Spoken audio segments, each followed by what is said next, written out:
Tom, we good to go? Just 1 second. Let me do YouTube first. That takes a little bit longer.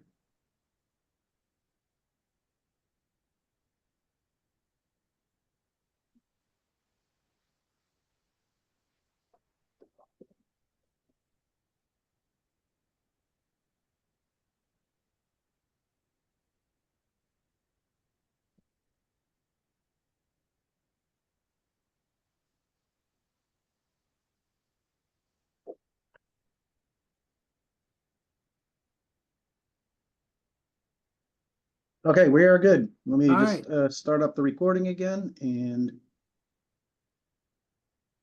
we are good. We are good. Good. Okay, very good. Thank you all, and welcome to the February 10th regular meeting of the Board of Estimate and Taxation. Madam Clerk, may I get you to call a roll, please? Mayor Rilling, Here. Mr. Abrams, Here. Mr. Camacho, Here. Mr. Constant, Here. Mr. Gilleret, Here. Mr. Casimis, Here. Miss Yang. Here. We have 7 present. We have a quorum. Thank you very much. Our first order of business tonight is to review and approve the meeting minutes from our January 6th meeting. Can I get somebody to move that for discussion and approval? Thank you, Kendrick. Any changes, updates, etc., to the minutes as presented in our package? Yeah, I've actually got a couple things, Ed. All right, Tom. The part referencing last month's registrar of voters for the early voting. It says reviewed the request for $241. That should read $240,500. And then on the next page where we start off with a contingency under additional information, said the balance was 2.6 million. That should read 2.4 million. Thank you. Any other changes to the minutes as presented? Seeing none with the changes Mr. Ellis presented, all in favor of approving the minutes in the package, signify by saying aye. Aye. Aye. Opposed, abstentions, the minutes are approved. The next item on our agenda, and we're shifting the order a little bit just to allow people to be here as they need to, is a special capital appropriation request. We can find this on slide page 13 of our package. Tom, do you want to introduce and set this up, please? Yeah, so this is for the purchase of the property at 6 Butler Street. For those of you who don't know, that is towards the if you're facing Stepping Stones, it's to the left. It's opposite one of the new apartment buildings. And the city is interested in purchasing this for an undisclosed reason at this point, but we do have Darren Callahan here from Corporation Counsel, who will speak to it further, and if he's at liberty to discuss the purpose of it, he will. Take it away, Darren. Hey, Tom, this is Jared. I'm going to lead off, if that's okay. I just want to give a little bit of background and the history on this, because it has been approved in the past, but was then removed. Okay. This item was originally going to be funded out of ARPA money, and it was probably came up around October, November, and everybody worked really diligently to get the project done in time for the as we all know, we had the deadline of December 31st hanging over our heads to get all the projects committed for the ARPA funding. And in this case, we weren't quite able to get the contract done just because of negotiations with the current owner, and weren't quite able to get it over the line and get it done by December 31st. So we had to pull that out of ARPA funding, and the reason that we're here today making this request is for the special appropriation, which would be a capital project and funded with bond funds. So I just wanted you to know the background. It's been through the Finance and Claims and the Common Council because it was ARPA funding, and they had been approving any of the changes in ARPA funding. So that went through there when we were proposing that it be done through ARPA funding, but unfortunately we had to shift gears. Thank you for the setup, Jared. Before we go any further, mistake on my part, can we move this item for discussion, please? So moved. Thank you, Ed. And Ed, when do you read the resolution? Is that just before the vote or now? We can read the resolution now, please. Good. Irene, you want to take that, or am I okay to do it? I think you can. Am I supposed to read it? No, you can read it. Okay, I have it right in front of me. So, action requested, resolution requesting a special capital appropriation for the Economic and Community Development Division in the amount of $1,100,000 for the acquisition of 6 Butler Street. So I guess, Darren, any additional context, please? Sure. Can the commission hear me well enough? Yep. Yes, sir. Great, thank you. So just briefly, this is a target property. It provides an alternate, an additional means of access to Matthews Park. We have obviously the Lockwood's Matthew Mansion and stepping stones located in that area. There are other public assets that also this would link connectivity to. It was cited by our Economic Development Department, a former Chief of Economic and Community Development, Jessica Bonashek, as a priority property to attempt to obtain. It's my understanding that it's part of the park plan to provide additional access to Matthews Park. So that's the driving purpose behind the acquisition. It's a small parcel of land, but the value is the connectivity it provides from an alternate area from the main entrance. As for an update on the contract negotiations, originally the acquisition would have included an easement in favor of the owner of the property that would have provided access to around 30 parking spaces across the street in the project that Toll Brothers are building.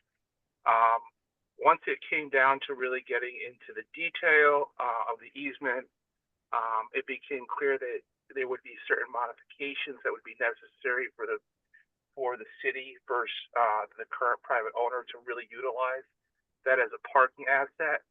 And as we began discussing that with the grantor of the easement, it just wasn't going to work out as far as what we needed for that easement to look like. So what we were able to do is negotiate a reduction in price. So initially it was approved back in, I believe, August for $1.4 million. We've arrived at $1.1 million without the parking, and we're still trying to work out some details to transfer that easement to a new property with the current owner, so that we can acquire the property without that portion of the land rights. So that's just a long way of saying that by the time the end of December rolled around, we weren't in a position to go to contract, and we did not want to lose the ARPA funding. So that money was used to fund a portion of the upcoming paving contract, and these capital funds will simply be less capital funds that'll go towards paving for this coming year. And if anyone has any questions, I'm happy to answer. Yeah. Hi, Ed, this is Troy. Quick question, Darren. I understand that this was supposed to be for ARPA funds, but now you're saying are you putting it into this year's capital budget that we just got last week? Is that the concept? I'll let Jared answer the question, but the concept is that this, between the ARPA funds and the capital funds, it was just moving one set of funds to one area and reducing the amount of funds that would be necessary for paving. Jared, could you kind of pick that up? Yeah, I mean, I think that's Darren explained it well. It's going into the capital, will be part of the capital plan ultimately. We'll issue bonds for it this next time around.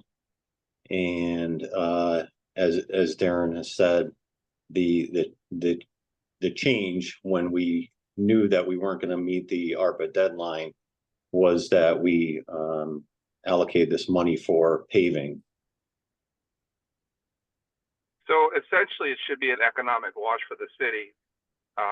Instead of coming from ARPA funds, it'll come from capital funds, and the paving contract will just have a larger portion of ARPA funds for the overall contract amount.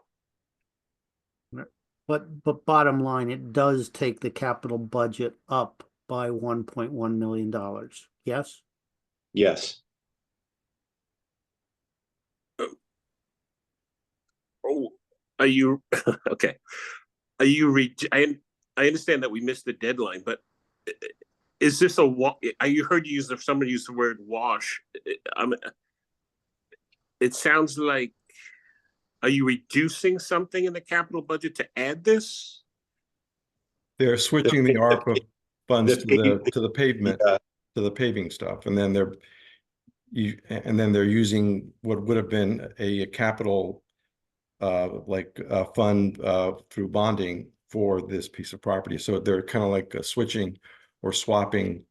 Wait a minute, I think we're confusing ourselves here. Bottom line, when city you- when budget, we- yes, but we are going to take the capital budget up by $1.1 million. Elsewhere in the budget, there will be savings associated with what was originally a paving plan, but that paving plan is not part of the capital budget as I understand it. It's a different line item in the overall city budget. So the capital budget will go up by $1.1 million. Elsewhere on the city operating budget side, which is where I believe paving is, we will see a commensurate reduction. Please correct me if I am misrepresenting or misunderstanding that. The paving is within the capital budget. Right. It is. Yes. All And right, so so then when we we are not, when then we we're were, not going to take the capital budget up in total. that's right. And when we received the request for paving this year, it was reduced by an amount that was equal to what we're planning to do through ARPA funding. Okay. So then I stand corrected. The overall capital budget, then Jared, will be flat. It just will be reallocated from paving to the acquisition. Right. And how come I would feel more comfortable if I saw that in the action requested, the language.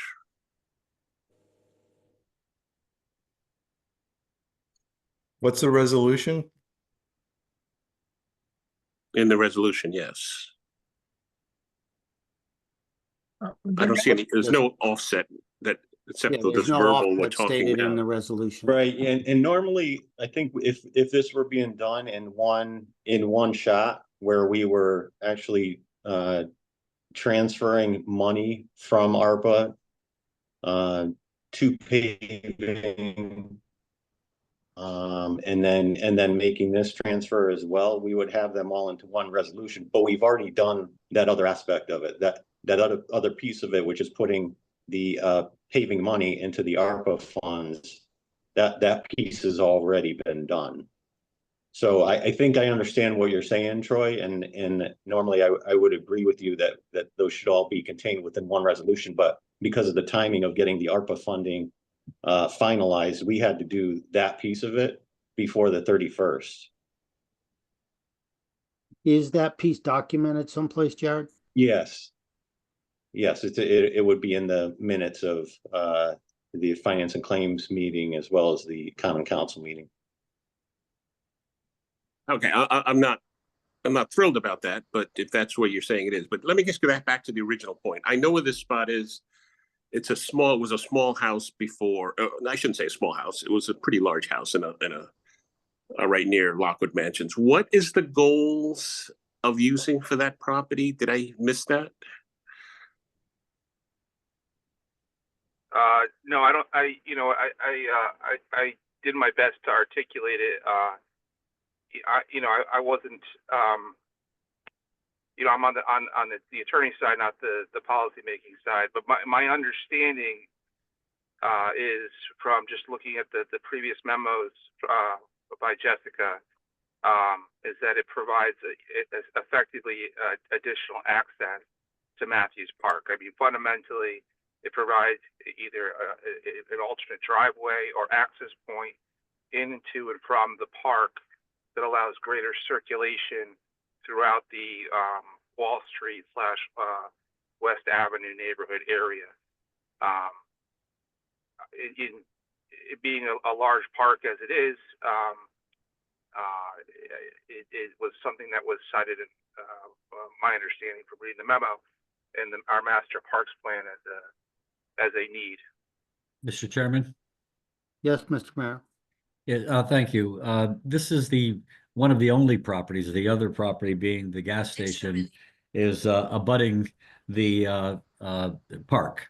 And it's a piece of property that in the long term is going to provide much better use than having something else there that we can't control.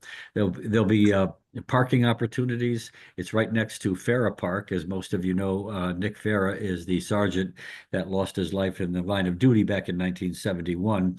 The park was named after him.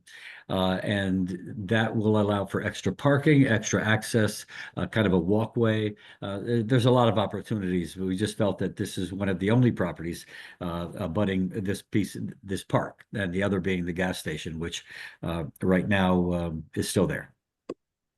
Yeah, I'm very familiar. Is the building still up, Darren or Mr. Mayor or whatever? No. I mean, I'm not sure.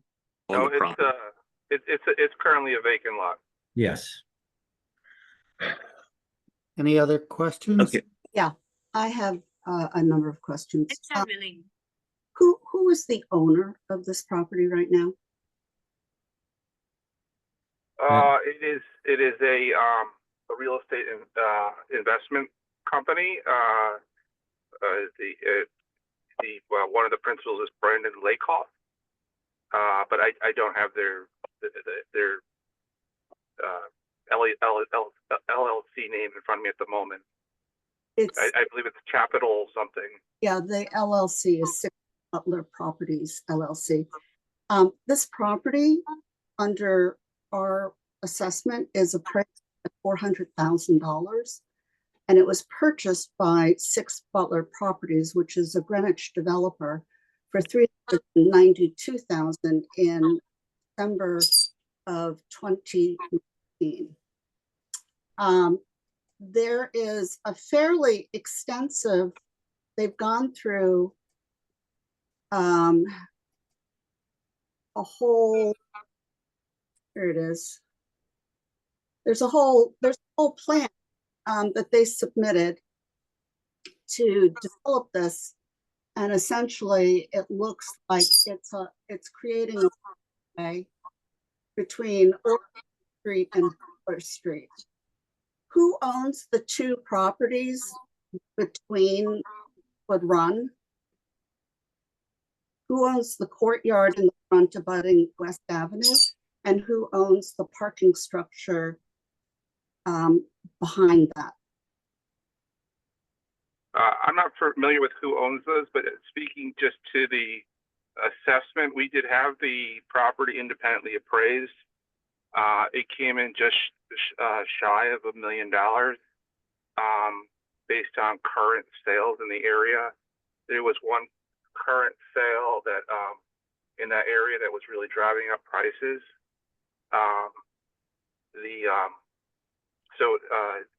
I would say that our assessor's assessment has it undervalued, based on, our independent appraisals on the property.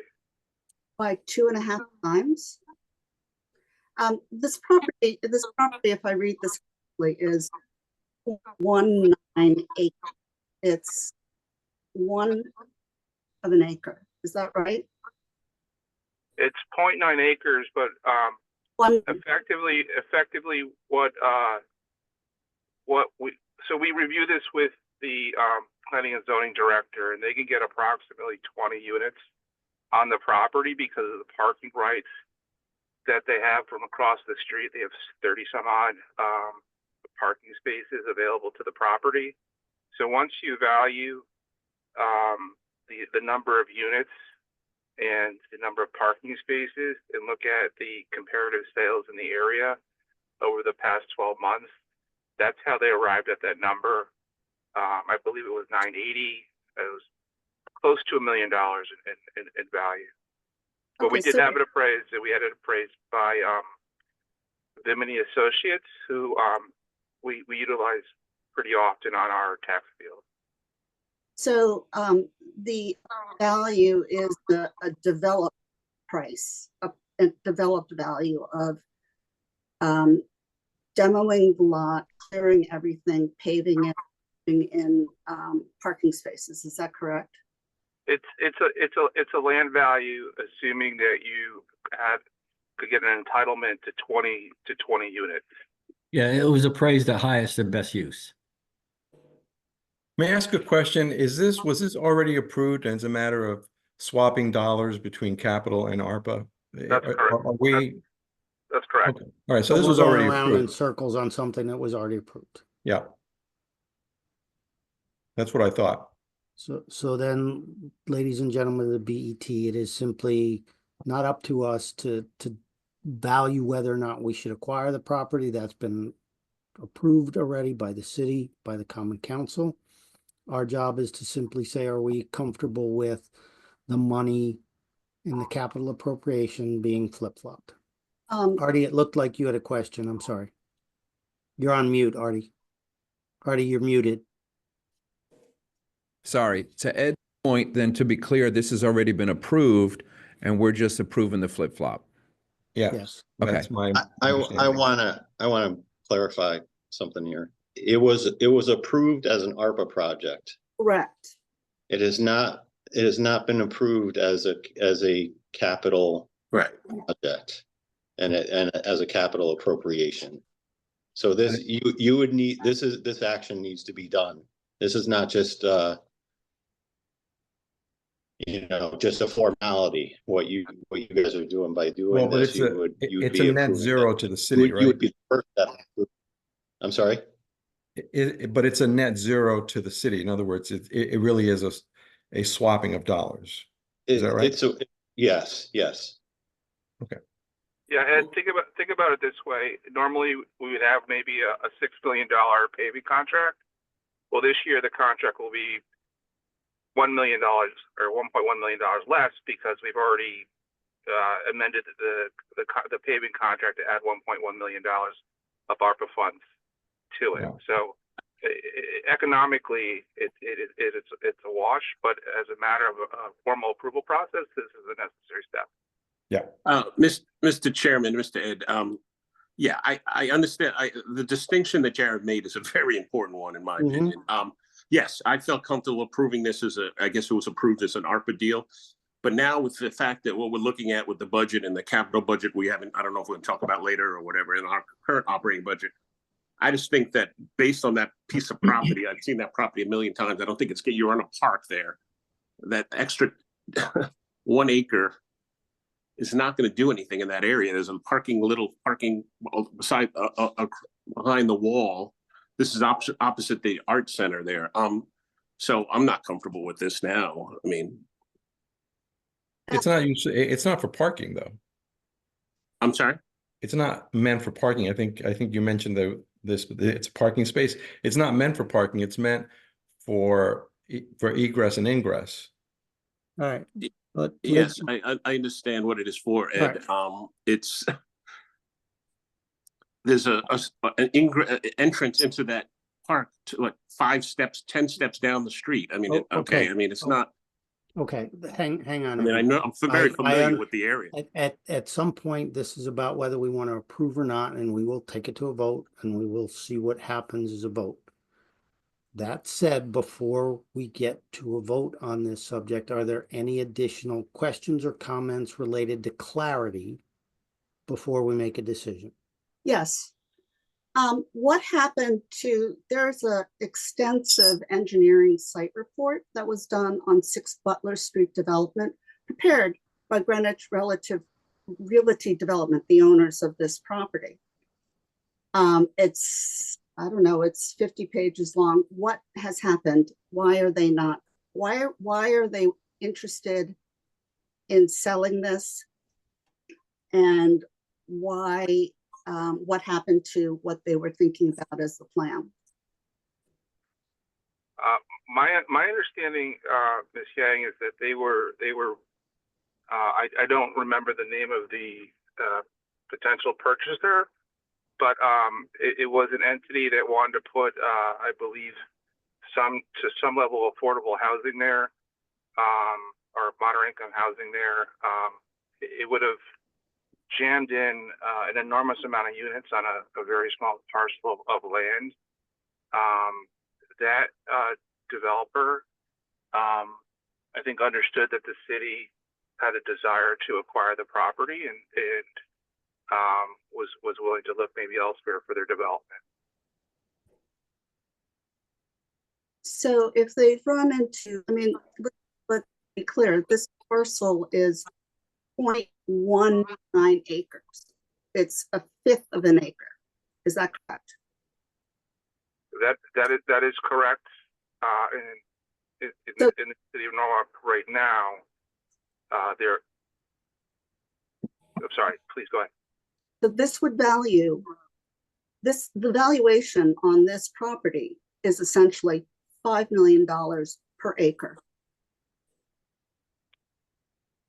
I'm not sure that there's an exact correlation like that, but I guess you could look at it that way. It's really a matter of how many residential units that you could place in the property and still park it. This property happens to be very unique in the sense that, there's a whole history to it, but the property on the opposite side of the road that's being developed by Toll Brothers granted them a parking easement that they could park up to 30 cars. So, you know, when you have a property that you can, because of, you know, the way our zoning regulations read, you can jam on, you know, if you build to the very edges of the boundary, you know, 20 residential units, and you look at the value per unit and you could park them, it really drives up the value substantially. So I understand that it's shocking that a property could be appraised at that value, being only 2/10 of an acre. But for this one, we did have it independently appraised by an appraiser that we, again, regularly used for our tax appeals. I believe it came in, around 980. I don't have the appraisal in front of me, but it was shockingly high. Well, that's considered that it's a developed. I would feel comfortable approving this at the appraised value of roughly $400,000. Is there, excuse me, Ed, I'm speaking. Is there any reason why we can't go back to the potential seller and renegotiate the price?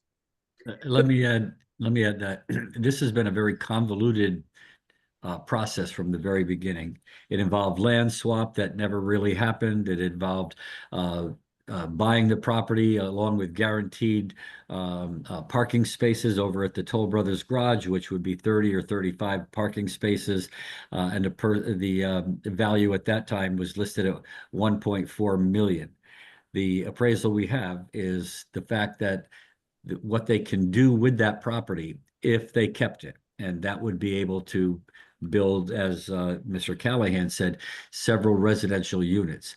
It also, with us purchasing it, there was a talk where I think it was Pacific House was going to build some units there, but that was part of the land swap. They were going to move their units up to North and Main and North Avenue, the property there, which the housing commissioner for the state of Connecticut was very pleased with. But having the number of residential units right there at Matthews Park, we didn't think it was really a great idea, and we felt that we could make better use of it and have that property available for our use, whatever we determined. So they would not have received zoning approval for this developed property. No, sorry? they would have received it over the counter. It would have been an over the counter approval. That I did confirm with Mr. Kleppen. But they did not proceed with the approval for the reasons that the mayor just mentioned. Is there, given that this funding was the ARPA, which is now gone, so theoretically that funding for this property is gone, can we go back and renegotiate the price? Is there any harm to that? We have Well, we've been in discussions with the owner. The original price was 1.4 million, as I mentioned, with property with guaranteed parking spaces in their garage. Again, that was something that we just couldn't pull together. It was a very convoluted kind of arrangement. Right now, we've had many discussions with the developer. The price remains at 1.1 and he will not negotiate any further. And we've exhausted many hours of negotiations and talking and discussing. And again, it was very flipping properties, giving parking spaces. This is the cleanest way that we ended up coming to an agreement on, is the cleanest way to give us that property, again, which is only one of two properties right now that are abutting Lockwood Matthews Park. So the clear answer is no on further negotiation. No, I've been involved. And the mayor's been heavily involved, as well as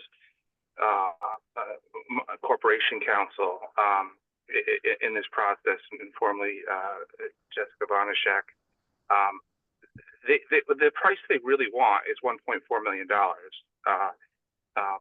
We've convinced them to move their parking easement to a separate property and work with the current grantor of that easement in order to negotiate that 1.1 million. But it is commonly a theme as we continue along in this process, and we're reminded quite often that what they really want is $1.4 million. So the 1.1 million is we're not going to be able to convince them to reduce the price lower. That I'm convinced with. Well, I think there's a difference between what they want and what it's worth. And somehow I don't see how this property is worth $1.1 million of additional. With all due respect, Ms. Yang, that's fine. I would suggest we've been given an answer by the city that they believe that there is no opportunity for renegotiation. So at this point, I would suggest we bring this item to a vote and we let ourselves determine the path forward through vote. Otherwise, we are having a circular conversation. Yes, Artie. Quick question. Does this have to go back to the council for approval since the way we're purchasing? No? Okay. Well, actually, this is because it's a special capital appropriation. This is step one of a 4-step process. After this, it's planning and zoning, then finance and claims, and then the full council. Okay. So it does have to go back for approval Yes. to council. Well, Yes. so just to be clear, the council approves two things when they approve the acquisition of property. They approve the acquisition and they approve the funding source. And those two things did occur.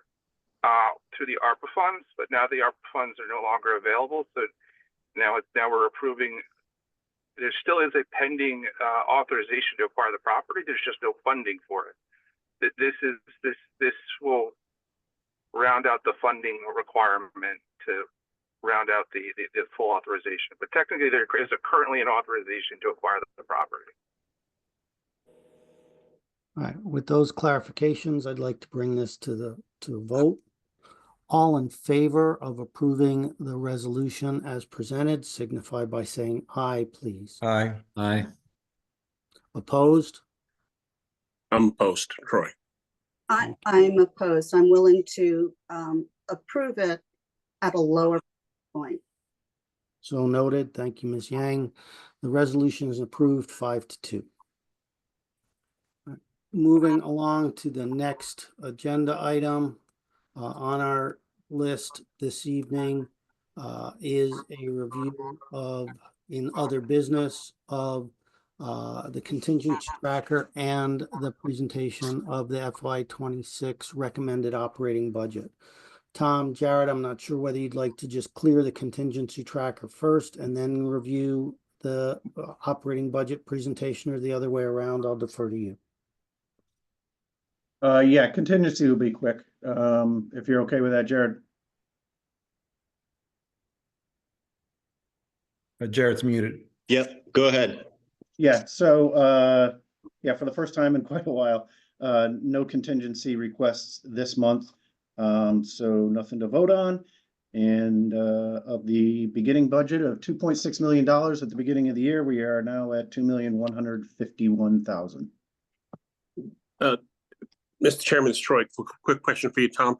Where are we? I know I keep asking this every month. We're into February. Where are we with the negotiations on the major? I know with this we set up this contingency for that purpose, but can you give me an idea where we are? I know we're negotiating, but Yeah, no, it unfortunately sounds like a broken record. It's ongoing. I don't know if the mayor or Jared have anything else to add to it, but I know that it's fairly complex because there are 6 different unions that we have to get to agree. So either one of you guys have anything further to add? Well, all the contracts expired last June 30th, actually. And we are constantly meeting with the union delegations to discuss and we're closer with some unions than we are with others. Obviously, for obvious reasons, we don't talk about where we are and what the numbers are right now, but we're meeting with the unions on a regular basis. We have another meeting coming up with the police union, I think next Tuesday, whatever the 24th is, but we're having a meeting with them, and we've met with the fire department, all the unions, and right now we haven't reached a meeting of the minds, but on some we're closer than others. thank you. All right. As we move into the presentation of the FY26 operating budget, I'd like to ask us to note our questions to allow Jared to actually review the presentation and then come back with questions at the end, please, just so he can get through his remarks. Mr. Chairman, if I Mayor, could just- anything yeah. you have as an opening remark? Yes, thank you. I appreciate that. Yes, I say it every year that it's going to be a difficult year, but this year in particular is presenting tremendous challenges. As you know, we had a revout in 2023, and because of the housing war, I guess lack of a better term, the housing war, where people were bidding up the prices of residential units. And the fact that a lot of our office space, we're seeing vacancies in office space greater than we have in a long, long time, because I believe that's the result of COVID and large office space kind of being if you will, a dinosaur right now. But so we're still working. The numbers you're going to see tonight are, as you know, being involved in this process. The numbers you see tonight are an initial presentation. They can change in many different ways. They can go up, they can go down. I guess they could even go sideways. From the very beginning, if you look at my administration, we have kept tax increases historically low, while still providing over a 70% increase to the Board of Education. We've tried to be fair all around. We've tried to keep taxes low so that we don't force people out of the city of Norwalk, but also recognizing the fact that our public school system is really very important, and we try to fund it as much as we possibly can. But again, this is a very, very difficult year, much more than any other year that we've faced. All of you have been most of you have been a part of the process for quite some time, and I truly appreciate that because it's not been easy. But so what you're going to see right now is something that concerns all of us, and that's what I have to say. But again, we try to keep taxes as low as possible, and we've had over a 70% increase over the time that I've been in office to the Board of Education budget. Thank you, Mr. Mayor. Jared, the floor is yours. Okay, thank you. Thanks, Mayor, for that introduction. And I'm going to share my screen. I have a PowerPoint presentation to share with you all.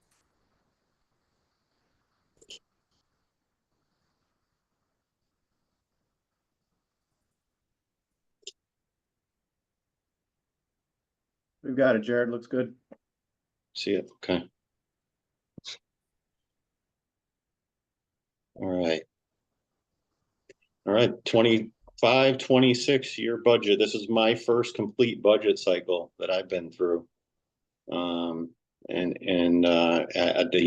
At the outset, I want to thank Tom Ellis for his work, and also Agnes for her work, and in bringing me up to speed, and you know, everything that they do throughout the process. So I thank them very much. They're very well trained and very competent, and you know, obviously it goes without saying that we couldn't have done this without you.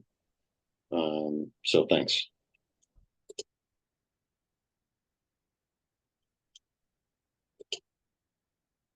All right. So the first slide is just the calendar and the budget development process.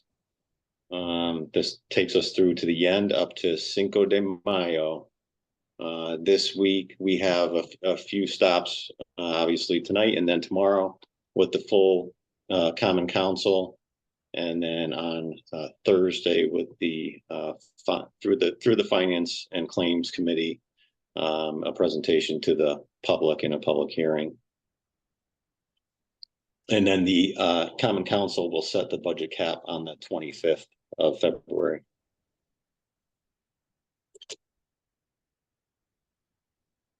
We've talked a lot about a number of the challenges that we're facing in some of the preceding hearings that we've had, and even last year, I think, because a lot of these are you know, started last year.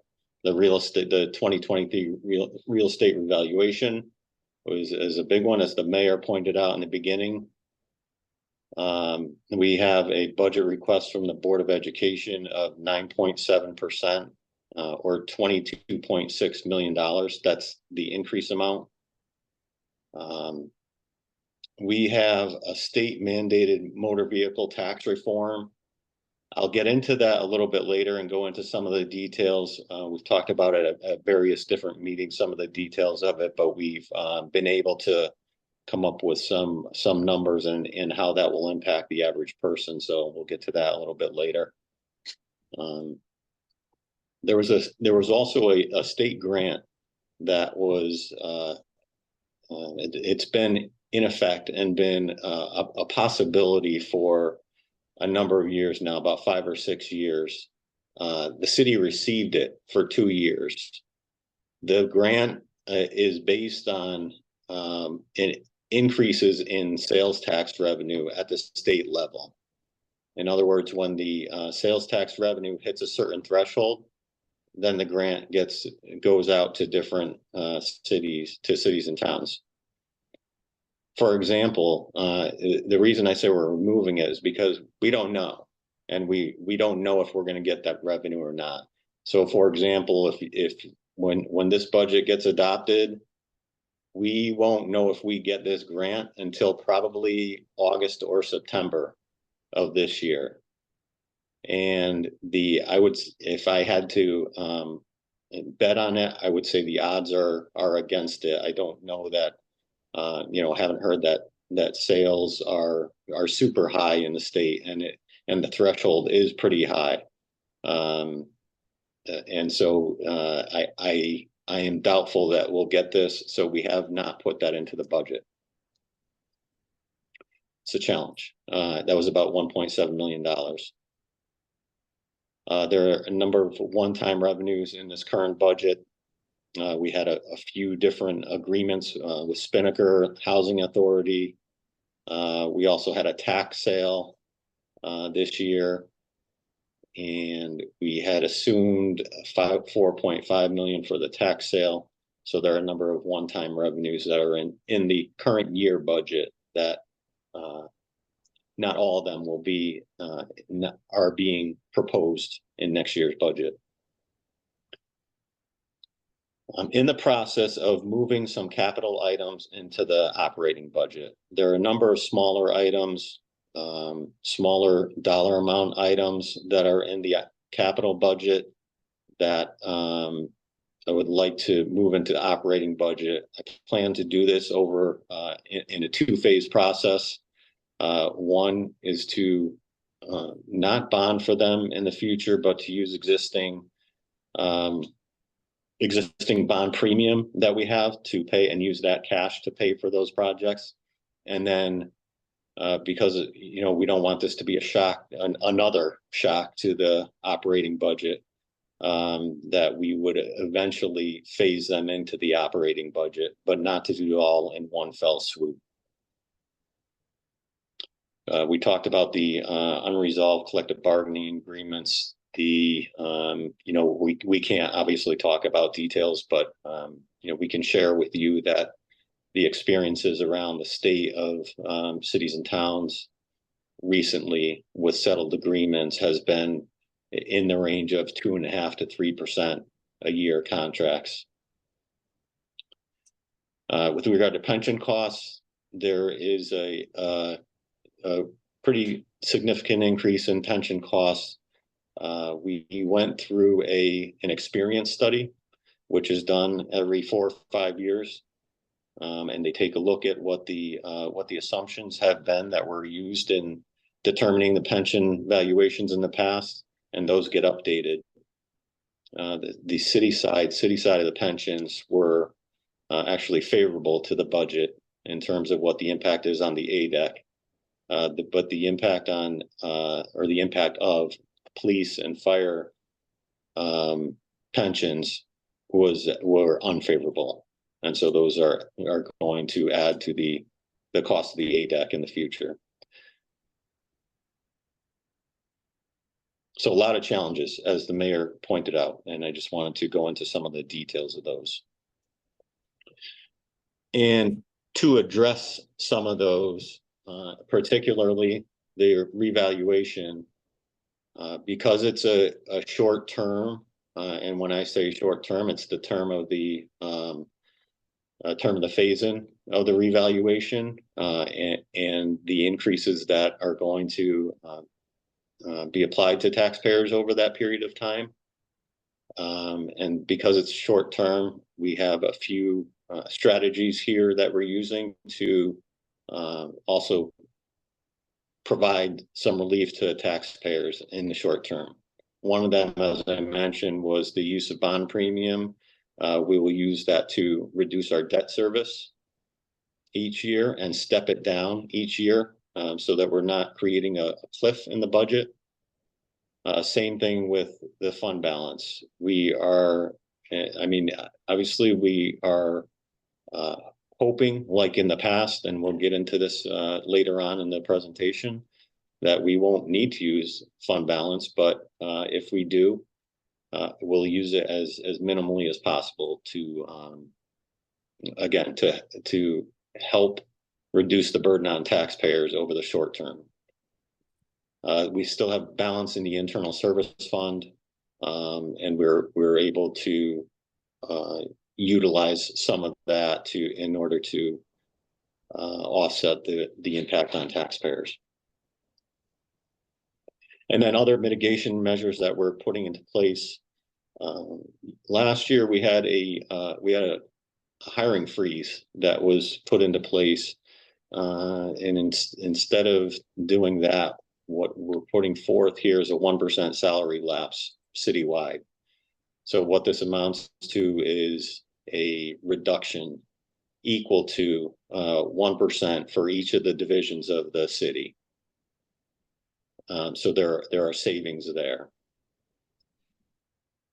The revaluation phase in, obviously that started in the current fiscal year. That's going to continue, so we'll be into year 2 next year.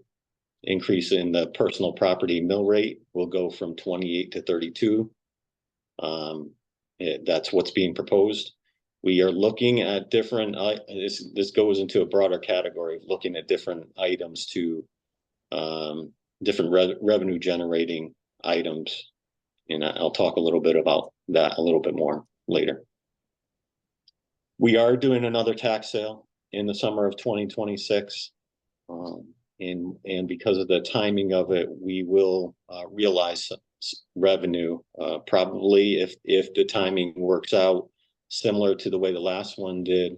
We'll see a lot of the revenue up front before the actual the date of the tax sale, as people become current on their bills because they don't want their property going up for auction. We are also limiting in various ways. I mentioned the 1% salary lapse, different ways the city and the Board of Education requests, budget requests.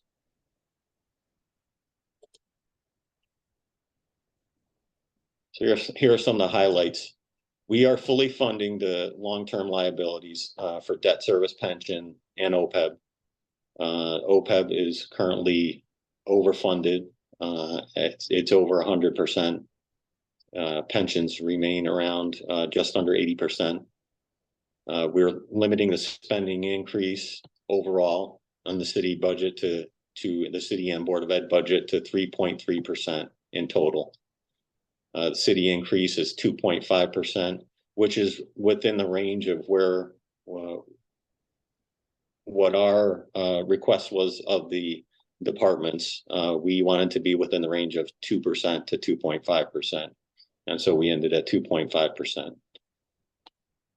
Board of Ed, as I mentioned, asked for 9.7%. We're recommending 4%. The assumed tax collection rate, I believe, is consistent with what it's been in the past, 98.6%. We've spoken about the motor vehicle registration compliance program, where we're looking to, again, this is another potential revenue generator for us, and we've included additional revenue from this program in 2026. The program has either started or is starting any day now. And what this is that we hired a consulting firm to go out and identify vehicles that should be registered in Norwalk and are not. And so we are not seeing the tax revenue from them. This program has been very successful in other cities: Stanford, Danbury, Waterbury, and I believe Bridgeport is looking into it right now, and is going to pursue this. So these could be vehicles that are that are from other towns that are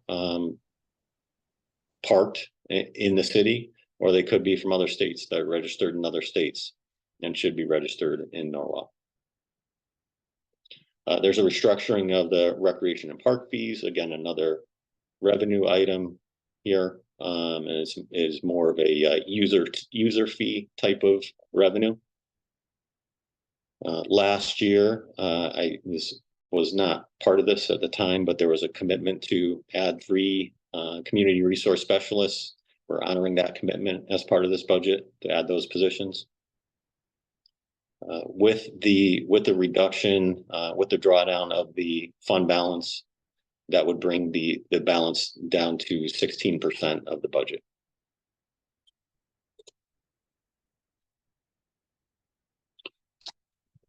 This is our shows the details of the budget by division. One thing, you know, there are unique things, as you know from the past and working on these. There are unique things about every department, about every division, that drive their budgets, and we'll learn more about that in a few weeks when you all bring them in for their hearings and to understand more detail what's happening with their budgets. I will say generally that, and going back to the hiring freeze that was put into place, that is one of the items that's driving the increases that you see in some of the departments, because it has the effect of lowering the base, the amount for 25, and when because those positions were only budgeted for a half a year, and so when we implement this budget, as the proposal in this budget, we would be putting those positions back in for a full year. And so that's why a lot of the increases are beyond, a lot of the increases for each of the departments is maybe beyond what we were hoping to get to. For example, in the finance department, there were a number of positions. There was a couple in the assessor's office, the IT department, comptroller's office. There were 5 or 6 positions that were frozen that we were only budgeting for a half a year. Now those will return to being full year positions.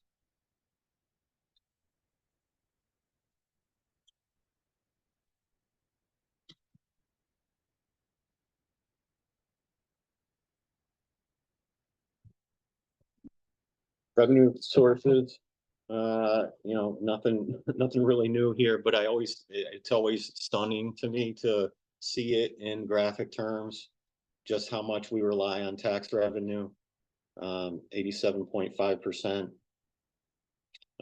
We will likely be seeing a decrease in investment income over the next years. Pretty sure that those rates have peaked. We'll see what happens though. I am working actively with the firm that we work with to manage our investments, to go a little further out on our investments, our cash investments, yielding us a better rate. And it wouldn't be all of the cash that we have, but we are allowed to go out further than we currently do. And that would help to stabilize it, and keep that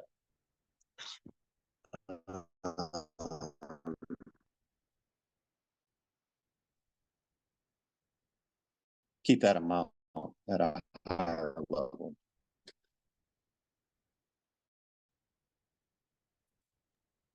All right.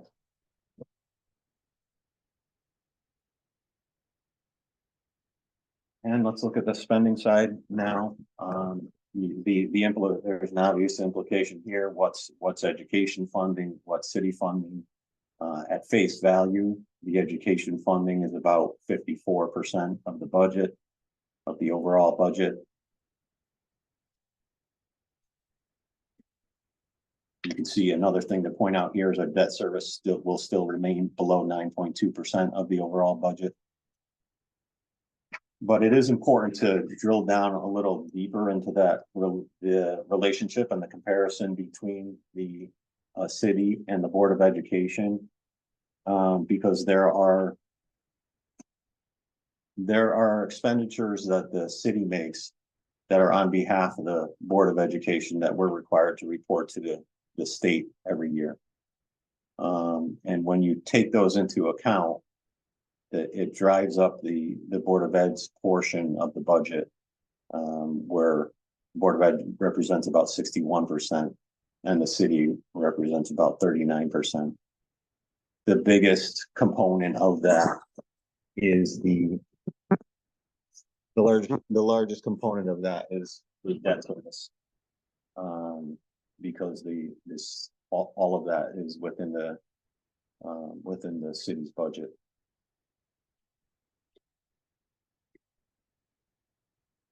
Okay, so what's the impact on the mill rate and the impact of the mill rate increase? Again, this is all being driven by the revaluation. I can't say all, but a lot of it is being driven by the revaluation. And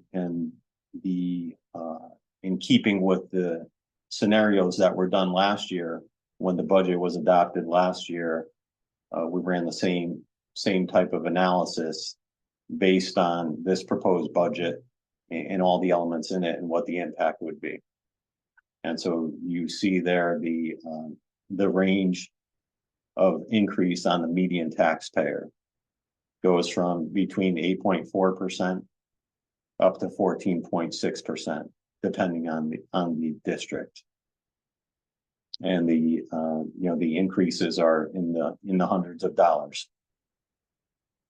Not insignificant.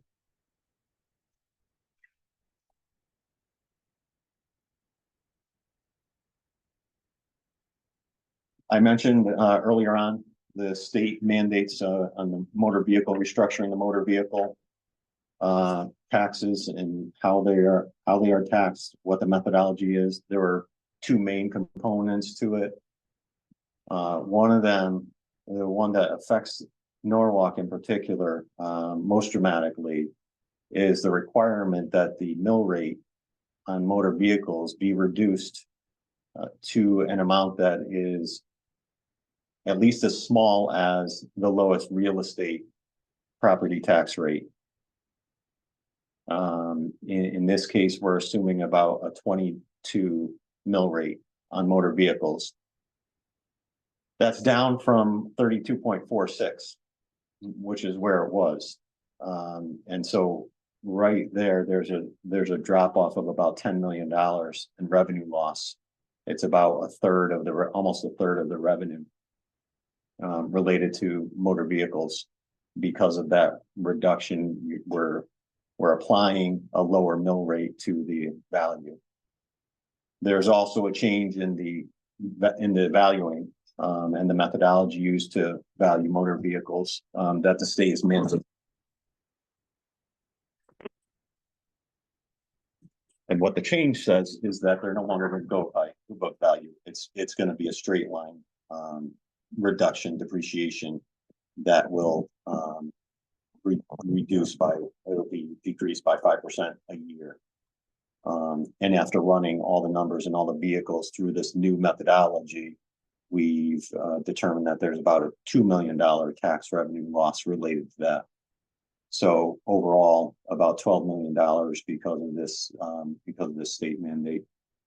It's good news for the taxpayers because at least for those who own a home and own a car, there will be some offset to the increase in the real estate tax increase. And you can see by district what the average amount is there from going from 32.46 down to 22.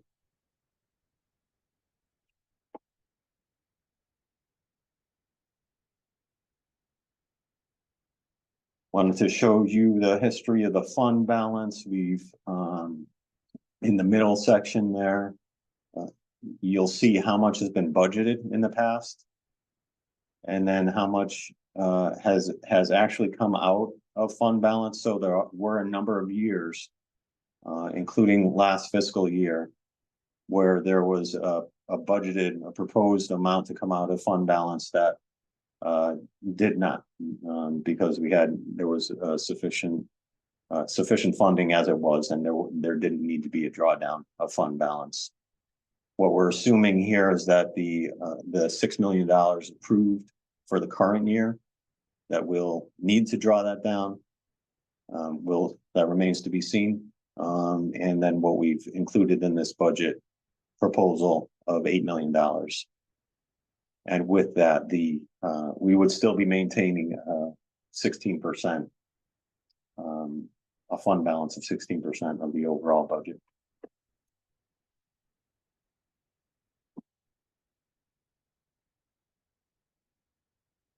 Next slide is really just a recap of the revaluation.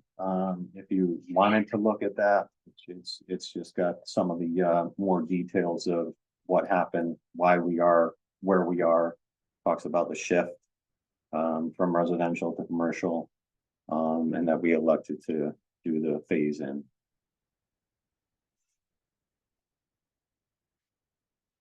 And that is the end of my presentation. Again, I want to thank the finance department, and I want to thank Agnes and Tom especially for their work. And we'll take questions at this point. Thank you, Jared, and I'll echo my thanks to your team for putting together such a, a well thought out presentation, a realistic budget, given all of the different variables we've got to deal with. Questions related to the presentation from the members of the BET? Got one quick question. Sure, Ed.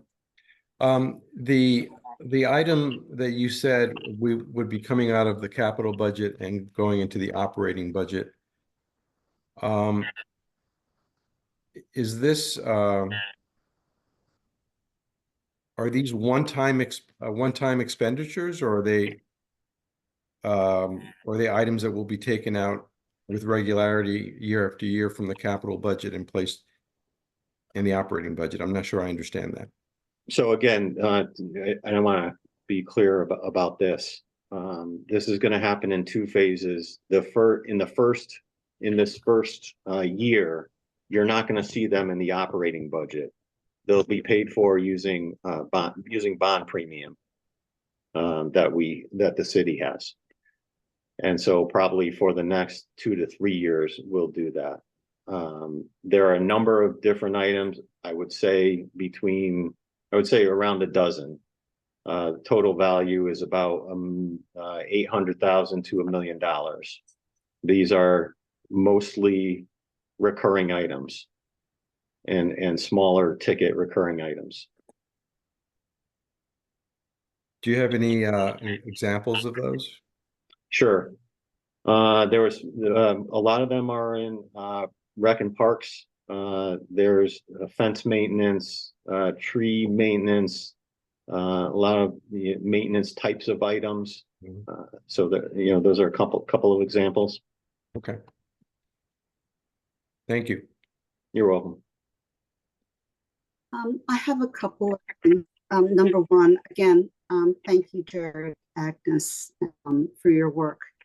There's a lot of people and a lot of work that goes into to doing this. Could we get, so in your slides, you map out sort of where you see reductions in revenue, like in the motor vehicle, and where we might be able to get some offsetting increases in income. Could you put numbers to that as a bridge, see where, as a bridge from last year's budget to this year's budget? Sure. So to give you a sense, we talked about the motor vehicle registration. Right. I'm sorry. Oh, no, I was agreeing. We're assuming about $200,000 additional from the motor vehicle registration program, and about the same amount of revenue from the rec and parks fees, the user fees. About $200,000 from there as well. Right, but just an overall, so in your summary, you listed those line items. if we can actually have number, and you mentioned it orally, if we could actually see numbers are and how it's a bridge buildup between last year and this year in looking at the differential. Sure, I'll tell you the there the different revenue sources, the new revenue sources won't come anywhere near to matching what the I mean it'll be a fraction. It's going to be a fraction of what the loss, for example, the loss is related to the motor vehicle change. That's fine. I just want to understand the ups and downs. Yeah, it's just documenting the puts and takes, right, Ann? Sure. Yes. Also, we developed what the list looks like under the Trump federal cuts, going down to the state level. And Jared, with your experience at state level, some commentary on what you think the impact is on Norwalk, on Lamont's new budget. So it's always a judgment call. I'll go to the state first. It's always a judgment call whether or not to include what the governor's proposing his budget in a city budget. My inclination has always been not to, because I know from experience that there are a lot of changes that happen between his proposal and what ultimately gets adopted. I can say that there was one municipal aid item that was reduced in the budget. And I believe the dollar amount, I have to go back and look at it, but I believe the dollar amount was somewhere around $400,000. And that was pilot funding.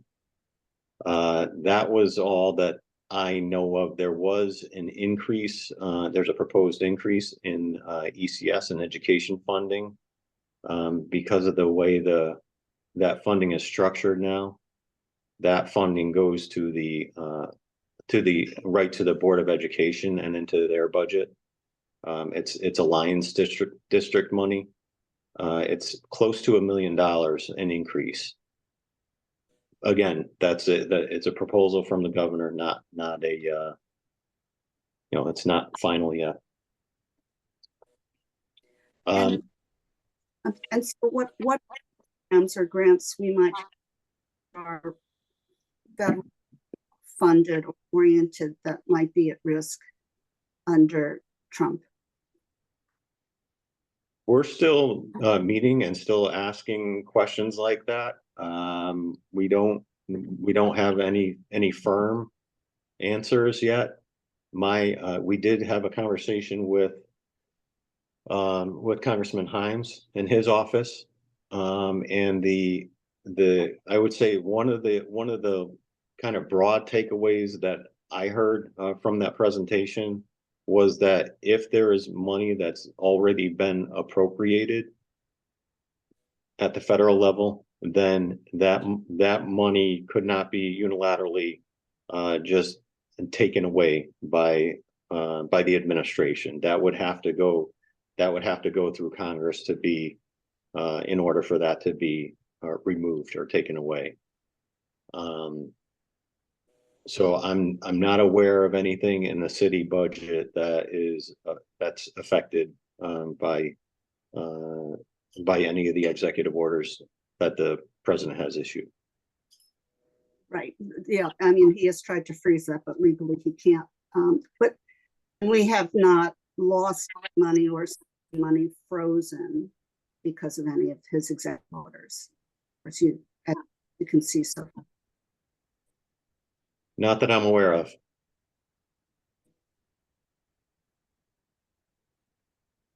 Thank you. It's a very fluid situation. It's, and there's a lot of talk about what the impact is. There's a lot of and so a lot of changes to the original proposals that were put out, and so we're trying to stay in tune with everything, and we'll be able to make changes as they come about, but I'm not anticipating a large impact on the FY26 operating budget. Right. There may be more on the capital side. Any talk from our municipal bond consultants about, given the potential loss of income to municipalities and the volatility, the increased risk, how that might rate on ratings and or rates? And could you repeat that? You're breaking up a little bit, and I didn't get the full question. From our municipal bond consultant, given that we live in a much more volatile period in terms of federal funding, and there's a lot more risk in municipalities of potentially losing funding, has that played, or do they expect it to play out in the bond market, in the issuance market, in terms of how the rating agencies will look at municipalities and their rating, and the spreads that the market may be demanding as a premium given the additional volatility and risk? I think it's too early to tell, but I think that is something that we should be aware of and think of. It's a good point, and I think you're right. I think it is too early to tell. Even they, our consultants and other investment firms, that I don't think they know exactly what's going to happen, and so it's a question mark, and we'll definitely keep our eye on it. We get monthly reports from our municipal financial advisor, from Bill, and so we can see what's happening in the market every month with regard to municipal issuances in the area and throughout the country. So we'll definitely be keeping an eye on those, and talk to him about have those conversations about timing when we go to issue, and if he's starting to see any of these any of the potential changes that and how they're playing out, if they're going to affect the timing of our issuance. Understood. And just last question.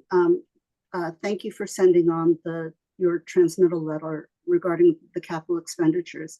What is the process on the approval of the CapEx? And am I correct that the BET sets the CapEx, but then the approves the capital expenditure budget?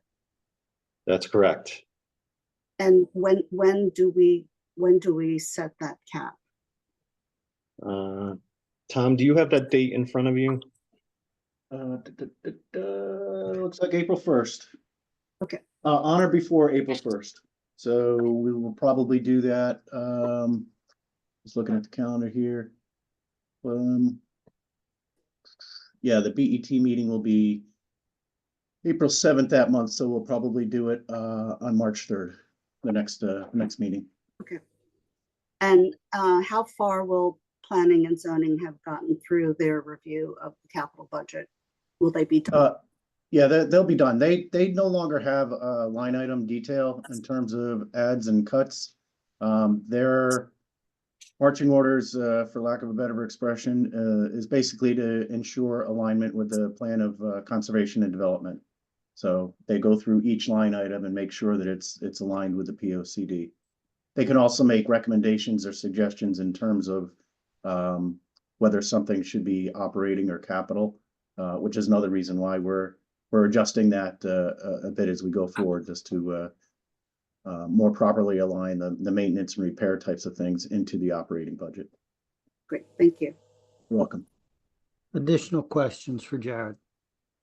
Yes, Ed Destroy. Jared, thank you, and for you and your team's work on this first cut of the operating budget. With all I just want to make a few quick comments. With the uncertainty from this, obviously from the Fed and states, really giving us all a lot of agita every day. I think it sounds like you obviously we can do what we can do there, but that's just obviously something that's very concerning to me with regard to the budget. Also, as we move into phase 2 or year 2 of the phase in, obviously people are going to be a little alarmed. The numbers do jump up in year 2, as you see. And I know we had the built-in arbitrary numbers into each one of the 4 phase-in years. And I think your 3.3% is that a little higher than what we built in? I think it is, right, Jared? It is a little bit higher. What was assumed with the analysis done last year was about 3%, was 3%. Okay. And so, but I'll tell you, it's pretty incredible how close these numbers are, the percentage increases are compared to the analysis that was done last year. Each of the districts is, and Tom can clarify this, probably within a couple of tenths of a percentage point to the analysis that was done last year. Jared, let me jump in there on your behalf. I went back and looked at that, Troy, while we were in the meeting. District by district, as Jared just said, everything is within 0.2 of a point of what we originally forecast last year. So it's slightly up, but it is 0.1 of a percentage point. Yeah, that's something we could review further. Yes, Yeah. Obviously we just got it. I'm trying to compare, Yeah, but I'm happy to see that is the starting point, because these numbers are getting, when you start to see 14% increases for 1 year, that's very concerning to me for people on fixed income and for anybody, never mind your fixed income or not. And the last point I'm saying is regarding the schools.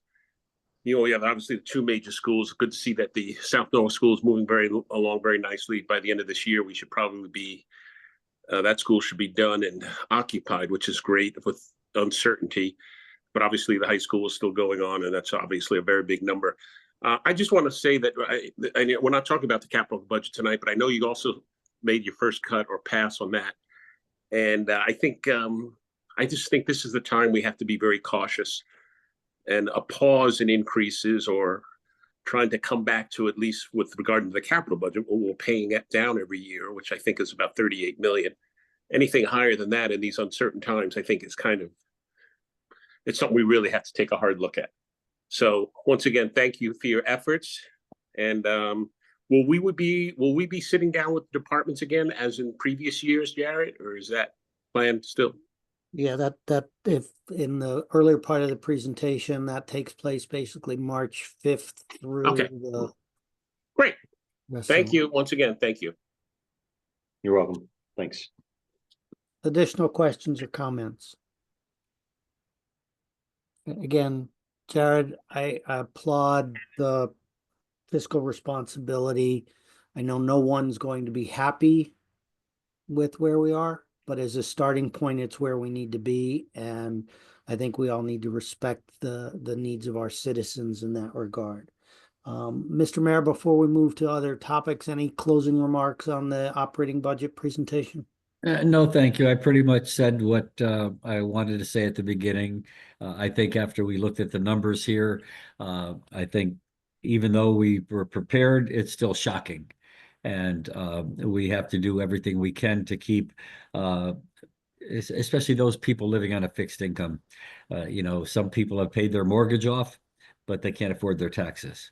So I appreciate all the work that the finance department has done. Jared and Tom and Agnes really worked a lot on this and presented us with some alternatives. And I do also appreciate the BET, the Board of Estimate and Taxation, for all the hard work that you've done over the years. So onward and upward. There we go. All right, thank you. Tom, I believe that's our full agenda. I know in our packet is the Norwalk Public School construction update, but I think that was just for our information and awareness this month. Is that correct? Yeah, that's correct. We do not have Alan or Jim Giuliano with us today, but if you do have any questions, we can try to answer them or take them back to those guys and get a response. Okay. Being none, I believe we are at the end of our agenda, hence I will ask for a motion to adjourn. Motion to adjourn. Thank you, Artie. We are adjourned. Thank you, everyone. Have a lovely evening. Thank you Thank all. you, everyone. Thank you. Good night.